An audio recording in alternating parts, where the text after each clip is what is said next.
மேரேஜ நான் டிலே பண்ணேன். 29ல தான் கல்யாணம் பண்ணிக்கிட்டேன்.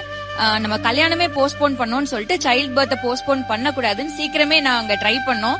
But within 6 months of marriage we came to know that எங்க மேரேஜே அன்கன்சியூமேட் ஆகல அப்படின்னு டாக்டர் சொல்றாங்க. எங்களுக்கு என்னன்னே புரியல. அவங்க சொல்ற எல்லா ஸ்டேஜும் நான் கடந்து வந்திருக்கிறேன்.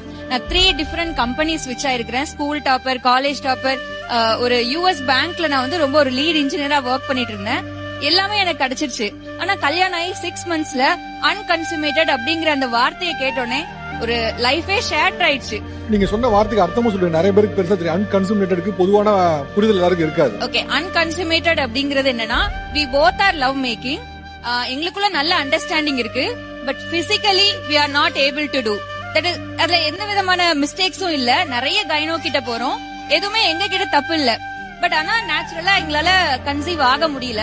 But we didn't go for any treatments. So 2 years கழிச்சு நேச்சுரலா தான் நான் கன்சீவ் ஆனேன். சோ அந்த 2 years என்னாச்சுன்னா நான் கோ த்ரூ பண்ண பிரஷர் வந்து ரொம்ப அதிகம். ஏன் காது படவே எல்லாரும் பேசியிருக்காங்க. காசு காசுன்னு போனாங்க. அம்மா வந்து காசு காசுன்னு வந்து பொண்ணை வந்து லேட்டா கல்யாணம் பண்ண வச்சாங்க, லேட்டா குழந்தை பெற்றுக்கிட்டாங்கன்னு சொல்லி நானும் என் பேரண்ட்ஸும் கோ த்ரூ பண்ண ஸ்ட்ரகிள் ரொம்ப அதிகம். அவங்க சொல்றாங்க இல்லையா, நான் கெரியர்ல என்னால சாதிக்க முடியலன்னு. 10 years ஆச்சு எனக்கு. கெரியர்ல நான் நல்லா சாதிச்சிட்டேன். ஒரு பிரேக் எடுக்கிறேன், மெட்டர்னிட்டி பிரேக் எடுக்கிறேன். பிரேக் எடுத்து திரும்ப முடிஞ்சு போறேன். என்னோட ரோலுக்கான டிமாண்ட் பாத்தீங்கன்னா நான் நைட் 2 o'clock தூங்குறேன். 6 months பிரேக் முடிஞ்சு 7th monthல நான் உள்ள போகும்போது 2 மணிக்கு 3 மணிக்கு தூங்குறேன்.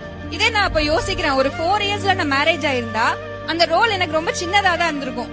டிலே ஆகுமே தவிர அது உங்களுக்கு கிடைக்காம இருந்திருக்காது. ஆனா இன்னைக்கு நான் ஒவ்வொரு நாளும் அழுறேன், அம்மா நான் வேலையை விட்டுறவா, என் ஹஸ்பண்ட் கிட்ட நான் வேலையை விட்டுறவா. என்னால பண்ண முடியல. ஏன்னா என்னோட ரோல் ரொம்ப எக்ஸீடுக்கு போயிடுச்சு. என்னால அந்த எக்ஸ்பெக்டேஷன்ஸ் இப்ப மீட் பண்ண முடியல என் குழந்தைய வச்சுட்டு. சோ இது எல்லாமே என்னோட இதுல ஸ்ட்ரகிள் ஆகிட்டே இருக்கு. இன்னொன்னு இவங்க எல்லாரும் சொல்றாங்க பிசிக்கல் அந்த நீட் வந்து நமக்கு அந்த பிரெக்னன்சி அப்பதான் தேவைன்னு. கிடையாது சார். பிரெக்னன்சி எல்லாருமே கோத்ரூ பண்றது. உண்மையான பிசிக்கல் டிமாண்ட் வந்து குழந்தைய வளர்க்கறதுல தான் சார் இருக்குது. ஏன்னா நம்ம எல்லாருமே அந்த குழந்தையோட எனர்ஜியும் எந்தூவையும் பாத்தீங்கன்னா நம்மளால ஓடவே முடியாது. 33 yearsல என்னால போய் பிடிக்க முடியல. ஓகே, நீங்க சொல்ல வர்றது என்னன்னா அந்தந்த ஏஜ்ல அது நடக்கணும் கரெக்டா நடக்கணும் சார்.